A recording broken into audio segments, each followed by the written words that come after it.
welcome to the Dwarven Tavern. I am your host, Lyric. And I'm Josh. And we are bringing you another review. This time we are doing Senshi, which is done by Arcane Wonders.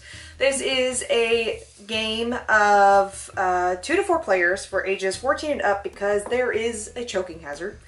And it's a game that can be done in 15 minutes. I think even less. I think ours was even less when we played it. So this is a game about becoming the most successful warrior monk to take the place of the Master Senshi. What it is it is a component, like the game components are a tile card for each of the players.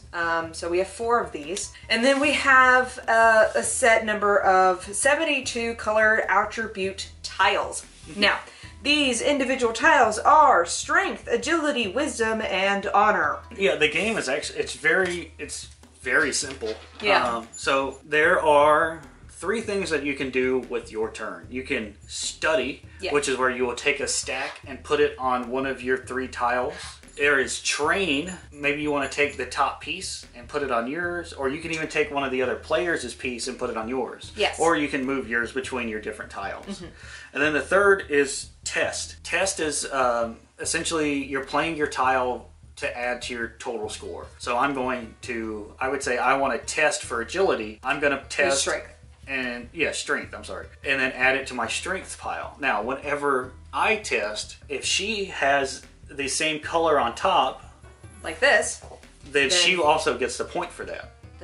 Per the rules. It wasn't on top, so I don't get a point. Backing up a little bit, you start off with having stacks of 3 in the middle of the table, and this is the pool that you draw from. Everybody starts off with their own individual stack, and then that's how they get the game going. Yeah. It did say that you're kind of supposed to keep them hidden, but I don't understand how the game could work if you kept them hidden. Right, because whenever another player plays a tile, you also get points for that tile. Yeah, and I mean, unless you're just like, you're supposed to just be like, hey, I'm playing this and put it here, and they're not supposed to.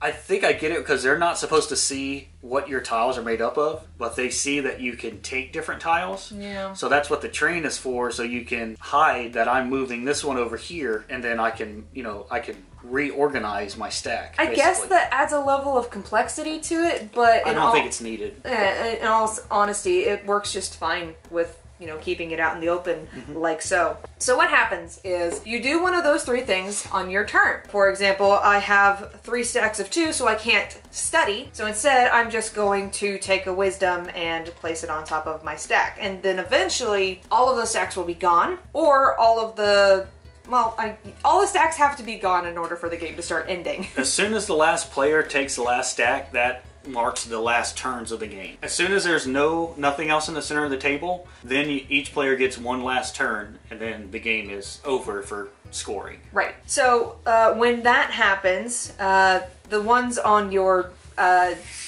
little plate, I guess you don't move them, because if that's the end of the game, then you just had those on your plate and you don't actually, I don't know why I keep calling it a plate, but it's a little card. You don't mess with those. These are the ones that you end up with as your scoring card. Right. Now I was going to say, for victory, it's based off whoever has the most of a stack and whoever has the least of a stack. So if Lyric and I compare our stacks to each other, she has, all of her stacks has at least 4 in it. I have a stack of at least 3. Since I have the lowest, that means that I automatically lose. And I am the winner! I have achieved Master Senshi. Because based on the rules, only the one who has power without weakness can be a true Master Senshi. I am as wise as I am strong, as honorable as I am quick. I understand that, and the basis of the rules and the basis of the quote-unquote story they're trying to tell. I think it would be better, in my opinion, if it was based off of a numerical value on it. I don't know why they had to. I guess I get it. I just don't think it was necessary. It's kind of funny. This game is so simple, and so much of it doesn't feel necessary for it to be a good game. It's amazingly simple and amazingly quick. Yeah, like it literally just said, oh, I want to take a stack. Oh, I'm going to put this on my card. Oh, I'm going to take one from you. And that's the gist of the whole game. Yeah. I'd say it took us about 10 minutes to do. Yeah. And there's only 2 of us, so it may get more complicated with more players. Right, but yeah. But other than that, I mean, it's a really fast-paced game. It would be fun for, I would say, you know, any age group. Right.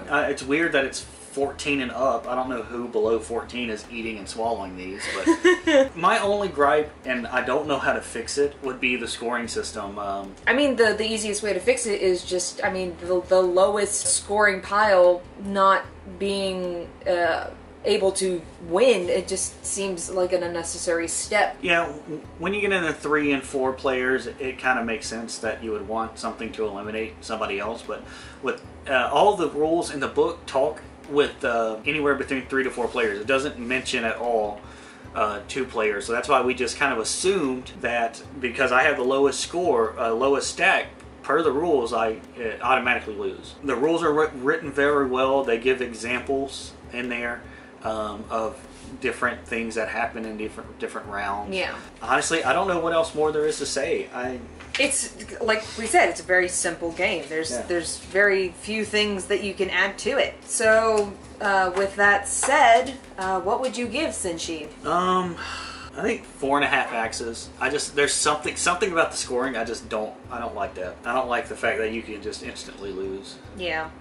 I'm also going to give it a 4.5 for pretty much the same reason. I feel like there's maybe one more level of complexity that needs to be added to it. I felt like it was really too simple, which is kind of a weird complaint for a game. But I feel like something else could have been added to it to add more flavor. Because right now it's just white rice. It needs a little bit of cilantro and rhyme.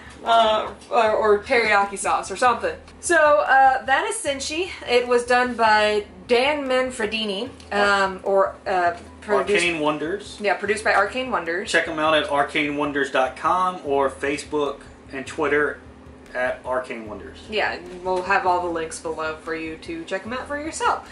I believe we have a few more games from these guys. We'll see if those go in a different direction.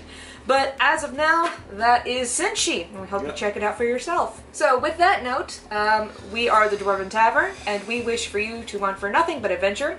And at first I feared it, then I charged. Thanks for watching, and we'll see you next time. Let the